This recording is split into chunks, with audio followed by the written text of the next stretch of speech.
रात के ठीक 12 बजे मोबाइल की स्क्रीन जल उठी थी। अभी जाग रही हो? बस यही एक लाइन उसकी थकान उतार देती थी। अनाया मुस्कुरा देती, नींद अपने आप दूर चली जाती।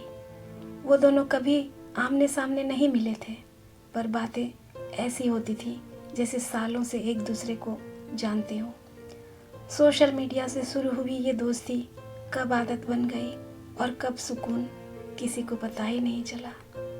अनाया दिन भर कॉलेज, घर, जिम्मेदारियों में उलझी रहती और वो ऑफिस काम, मीटिंग, पर रात आते ही दोनों की दुनिया एक चैट बॉक्स में सिमट जाती। कभी घंटों बातें होती, कभी सिर्फ आज बहुत थक गया हूँ और जवाब में मैं हूँ ना। अनाया ने कभी उसका चेहरा असल में नहीं छुआ था, पर उसकी आवाज़ सीधे दिल तक जाती थी। वो उसे समझता था बिना ज़्यादा पूछे, और यही बात अनाया को उससे धीरे धीरे प्यार करा बैठी। वो कभी आई लव यू नहीं बोली, पर हर मैसेज में वो प्यार था। खाना खा लिया?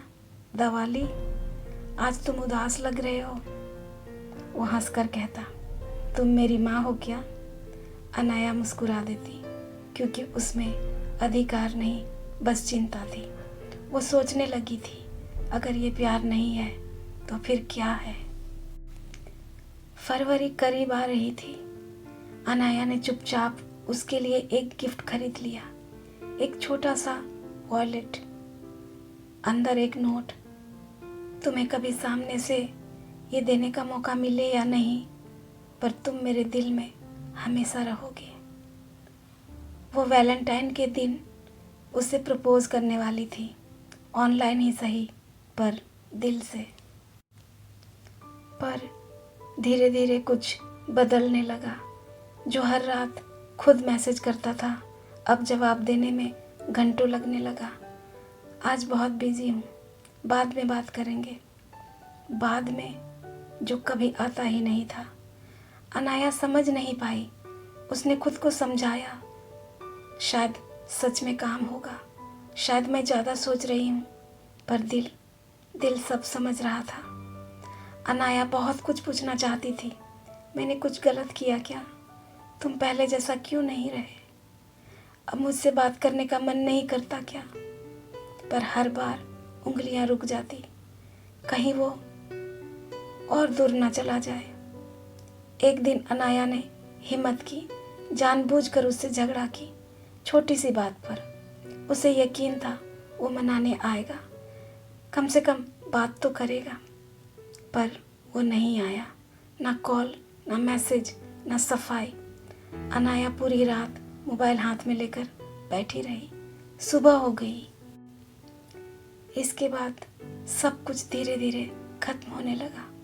वो हर दिन बात करने का बहाना ढूंढती, कभी कोई पोस्ट भेज देती, कभी हेलो लिख देती, पर जवाब या तो आता ही नहीं, या बस एक लाइन, हाँ ठीक हूँ, बस इतना। कोई प्यार नहीं, कोई गर्मजोशी नहीं। अनाया रोती थी अकेले। वो उसकी आवाज़ बार बार सुनती, पुराने चैट्स पढ़ती और खुद से पूछती, अगर अब नहीं था प्यार तो पहले इतना प्यार, इतना अपनापन क्यों था? वैलेंटाइन डे 14 फरवरी। अनाया सुबह से मोबाइल देख रही थी। दिल में कहीं एक उम्मीद अब भी थी।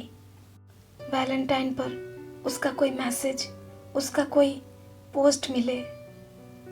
और तभी अचानक उस लड़के के प्रोफाइल पर एक नई फोटो दिखी। अनाया की सांसें तेज हो गई। शायद मेरे लिए सरप्राइज। कांपते हाथों से उसने प्रोफाइल खोली। एक फोटो, वो लड़का शेरवानी में और उसके पास एक लड़की, लाल जोड़ा, माथे पर सिंदूर, कैप्शन में फॉरएवर विंग्स। अनाया का फ़ोन हाथ से गिर गया, जैसे किसी ने उसके पैरों के नीचे की ज़मीन खींच ली हो। वो चुपचाप फर्श पर बैठ गई। आंसू निकले, पर आवाज़ नहीं। अब समझ आया, वो दूर नहीं हुआ था, वो किसी और का हो चुका था। और अनाया बस एक चैट बॉक्स थी, जिसे धीरे धीरे बंद कर दिया गया। अनाया टूट गई, रोती रही। उसके सपने बिखर गए थे। अरमानों को किसी ने बेरहमी से कुचल दिया था और वैलेंटाइन डे उसके लिए सिर्फ एक तारीख बन गया। कुछ प्यार मुलाकात से नहीं टूटते, वो खामोशी से खत्म हो जाते हैं।